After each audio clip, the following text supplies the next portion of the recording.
I sat here and did all that, and now my hair is all, anyway.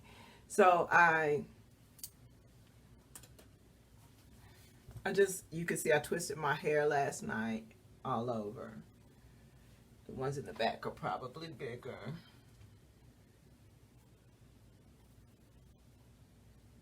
So last night I just had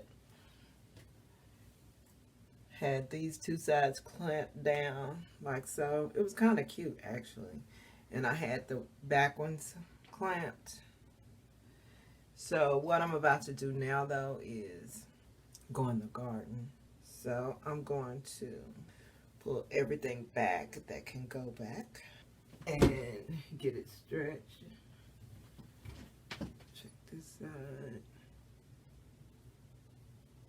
And I'm just going to put it in a scrunchie.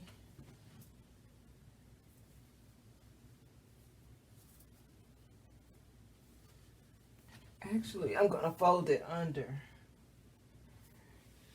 It's a sports top. I'm not naked. Actually, I'm going to go ahead and fold it under like I sometimes do my pigtails, because there we go. So the ends can stay protected. And I think I'll just take these sides and maybe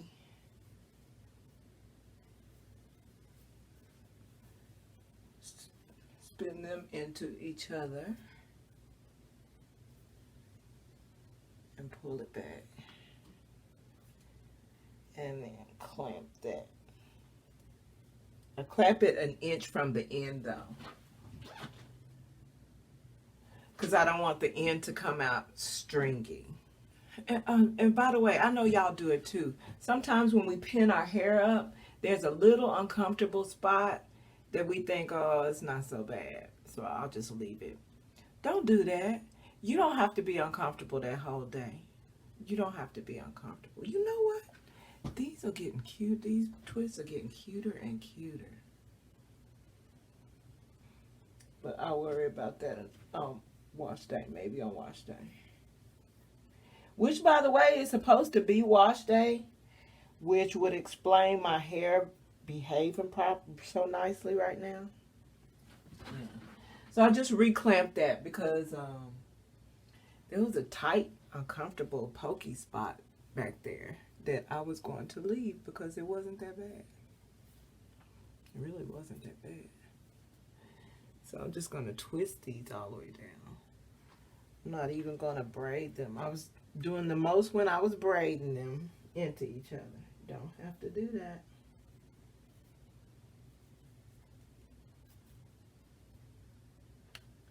And again, an inch, by at least an inch from the end, so that those ends will still curl nicely. That don't suck either as an active, for active hair. I can go handle the garden like this and be good, right? And y'all saw how I moisturized my scalp last night.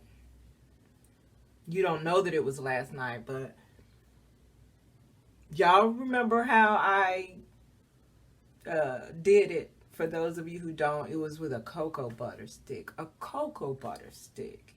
A cocoa butter stick that I have been trying to use up because I used it, because for the things that I used it for, I started using hemp oil. My scalp drank it like it was a tall glass of ice water. We got colonized to do the most for the least. But as your favorite Maxim minimalist, I'm going to do the most with the least. This is the first time in my life that I will venture to say that I enjoyed my gray. I'm liking it today. Maybe I'm settling into my age. Well, if I matured faster than most people, it would make sense that would be the next stage, right? Well, because I started having midlife crises, I would imagine, in my 20s. By the time I hit 30s, I was on mature level. By 40s, I was that wise ass auntie. And I've been that wise ass auntie since my 20s. But hitting 40 made it official, because now people can take the wisdom, instead of dismissing the wisdom as just something a young person was saying. Now they dismiss the wisdom as just something old people say.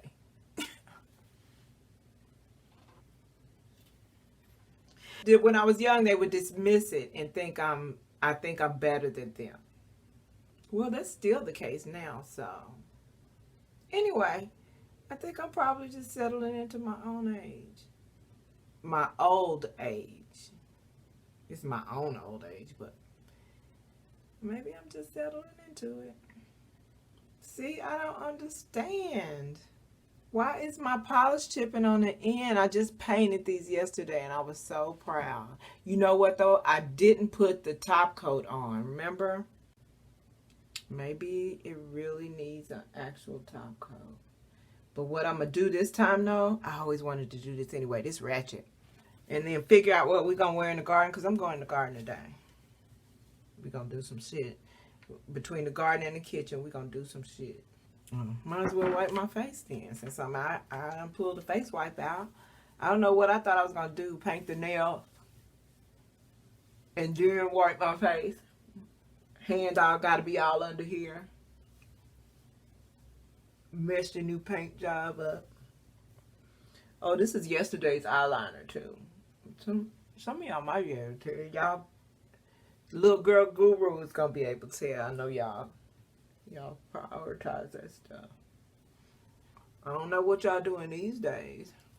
Y'all prioritize it. Where y'all wearing all that makeup to these days? Huh? How valuable is all that stuff right now to you? I know it still is. Good for you. Ain't bad for an old lady. Some tick old bitties though. God damn. My friends told me though. My older friends when I was young, because I always had older friends, because it was like I was older. This is the middle one. That blended in beautifully, didn't? Oh, shit. It blended in so beautifully. I was just sitting here telling y'all about that, and I forgot that this one was wet. God damn it. You know, this is my first time using it, so keep that in mind when I tell you what I'm about to tell you. In general, this polish is bomb. It's thick like it has a glass finish. It's kind of, I put one coat on, and because y'all know my process, I like to do one coat a day to increase the strength gradually throughout the week. I will do two, because if the coat goes on really light and transparent, I will do two. I did another coat on them because you see it looks thicker on the end now. Oh my God, my hands look so old. Look at them. Aging. It ain't for pussies. So now I'm going to do this hand. See, those tips are all chipped off. Literally painted my nails Monday. All except the pinky.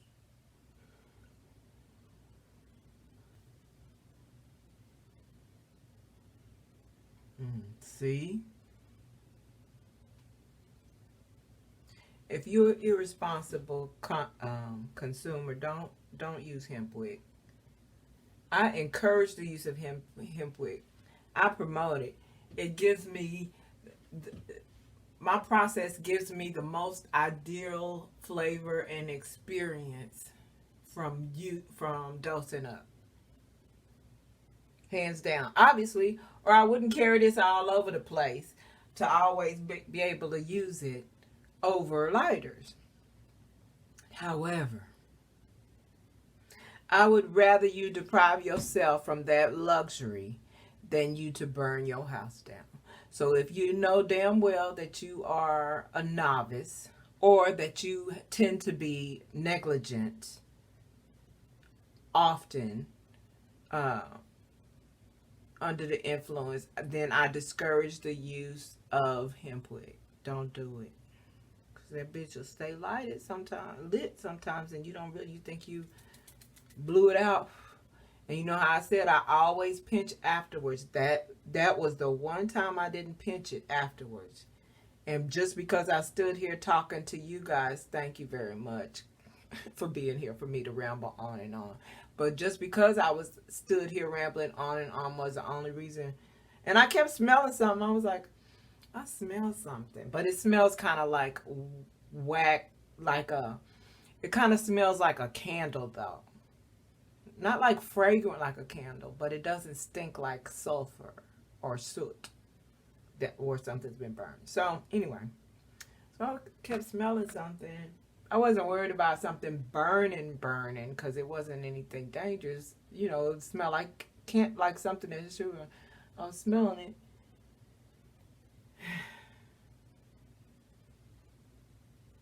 And I know the candle that I'm burning is in a different, is over there. So I shouldn't be smelling that right now.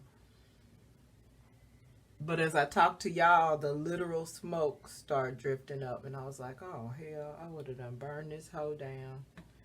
And that's the second time that's ever happened. The first time it happened was the time that made me say, okay, if I'm going to enjoy the luxury of using hempwick for the full flavor and experience, then I'm going to need to be responsible with that luxury. So in addition to blowing out my hempwick after it's lit, I also always pinch it. And sometimes if I want to be extra, I'll touch my tongue to my finger to make sure there's moisture when I pinch it. But I frankly don't do that at all anymore. And I haven't in a really long time because